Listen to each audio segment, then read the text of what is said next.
The Selfish Path to Romance. Download Chapter 1 for free at drkenner.com and at amazon.com.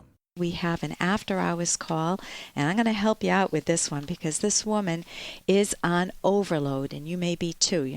Too many frustrating aspects of her life, and many of them are self-made, which makes it even harder to change. For example, she's had a first marriage that failed. She has a 7-year-old son from that marriage. Her husband has remarried, her ex has remarried, and the stepmother is playing evil games, in quotes. The second thing is that she remarried and has a 2-year-old son, but she's only been married a year. And she fights with her mother-in-law. Now already, if your mind is feeling like, oh my God, this is too much to hold, that's how she's feeling. We've all been there at different times in our life where we have these struggles. How do you manage this?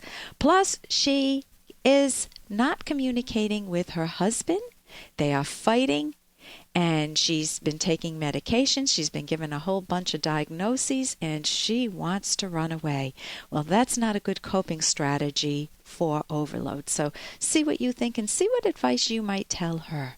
My question is how to fix my marriage. I had failed at my first marriage. Now I'm remarried a year. We have a 2-year-old son together. I have a 7-year-old from a previous marriage. Stepfather, not getting along very well. It's an argument all the time. The mother-in-law is just not a good person. She plays these evil games, and she's broken up a home of his brothers. They warned me. I didn't know what to believe, didn't know what to think. As long as I stay close to her and she's involved in our lives and everything's goody-goody. But the minute I become tired of it, it's like they've got this plan. I just have all these fears and all this anxiety, and, I have been diagnosed with anxiety and depression and even the mild bipolar traits. There's just so much going on. There's so many suspicions, and there's, secret phone calls and this and that, just all these things. Nobody really providing any solutions. You just talk, they medicate, and that's it, no solutions. I feel like I'm at my wit's end, ready to run away, not sure what to do at this point. I know that I want to fix things, and I know that I love my husband, but he just can't see what his mother's really about, and I'm just tired of being second best and the doormat. We don't communicate very well. When we try to, it ends up or escalates into an argument or a fight. So I just need some help. Okay, obviously you're on overload. And I would say that being the doormat is going to be part of the big picture here, a big piece of it. So whenever you're on overload like that, and given that you don't want to be a doormat for life, meaning you need to speak your own mind, not aggressively but assertively, when you're on overload, you need to take your issues, write them down on paper. So I wrote your issues down. I have your first marriage failed. Well, you could either try to introspect and figure out what was the pattern, what was your role in it. Forget about your ex's role. What was your role in it? You're moving forward. You don't want to make the same mistakes again.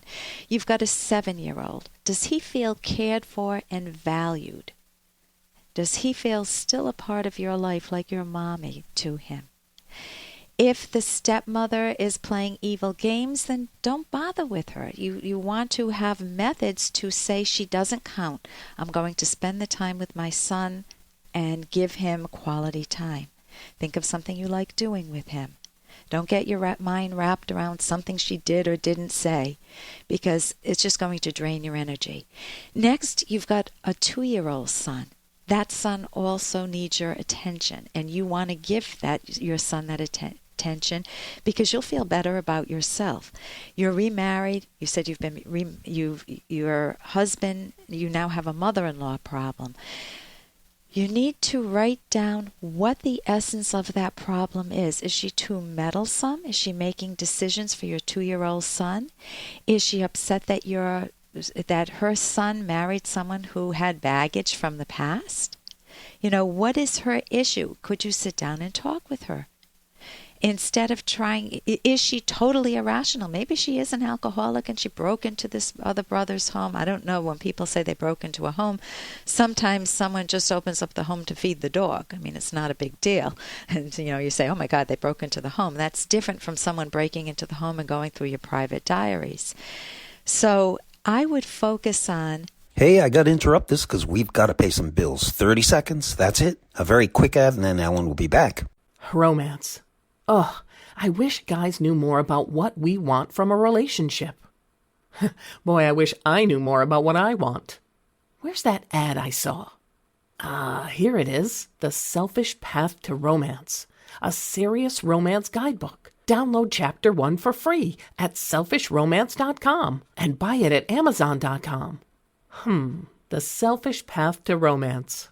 That is interesting. So I would focus on communicating with your husband, fundamentally, and learning skills. If you could get into therapy, I know that you've been to a psychiatrist or a doctor who can prescribe medication and diagnose, but you need cognitive therapy, and I would go to the website Academy of CT, no spaces between that, .org, CT for Cognitive Therapy, academyofct.org, and try to find a therapist in your area. They list therapists that are nationwide and worldwide.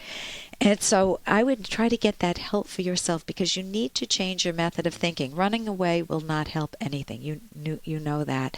Being a doormat totally destroys any individual who doesn't speak up for themselves. But most people are sloppy in the way they think they speak up for themselves. They get angry, they're not skilled, they yell, scream, or pout, or play games, and you don't want to do that. And here's a little more from Dr. Kenner. I was reading an article in the paper the other day, and this was about a Kentucky couple who hit the jackpot. Everybody wants to win this jackpot. $34 million they won. $34 million in 2000, the year 2000. They are both now dead. Now, how did that happen? Well, you put money in the hands of people who are irrational, who lived in a ramshackle apartment, didn't have any ambition, and they don't have any central purpose. And instead of using this money as startup money to start a dream company that would bring them self-esteem, they used it not on producer spending but on consumer spending. They bought mansions, they bought horses, they bought Mercedes-Benzes and vintage cars, and they bought all the drugs that you could possibly want to make you happy. Little subtext, it didn't make them happy. It killed both of them. The husband died of alcoholism. The wife might have had this drug den in her mansion. That's what they suspect. And she was found decomposed in her bed. That means dead. The day before Thanksgiving, 51 years old. That's how old she was. And he was close to that age, too. So gambling doesn't pay off. You want to lead your life rationally. For more Dr. Kenner podcast, go to drkenner.com and please listen to this ad. Here's an excerpt from The Selfish Path to Romance, the serious romance guidebook by clinical psychologist Dr. Ellen Kenner and co-author Dr. Edwin Locke, who's world famous for his theories in goal setting. The view that sexual pleasure is only physical, unrelated to your mind, your values, or your character is very wrong. If sexual pleasure were nothing more than a physical sensation, you wouldn't need a partner. You would be happy with self-pleasuring. But this is not the case. To fully enjoy romantic sex, you need a partner, someone you deeply value. Masturbation or sex with someone who leaves you emotionally cold, such as a prostitute or a one-night stand, may provide physical relief, but such sexual experiences are impersonal and empty and brief compared to sex with someone you love. You can download Chapter 1 for free by going to drkenner.com and buy it at amazon.com.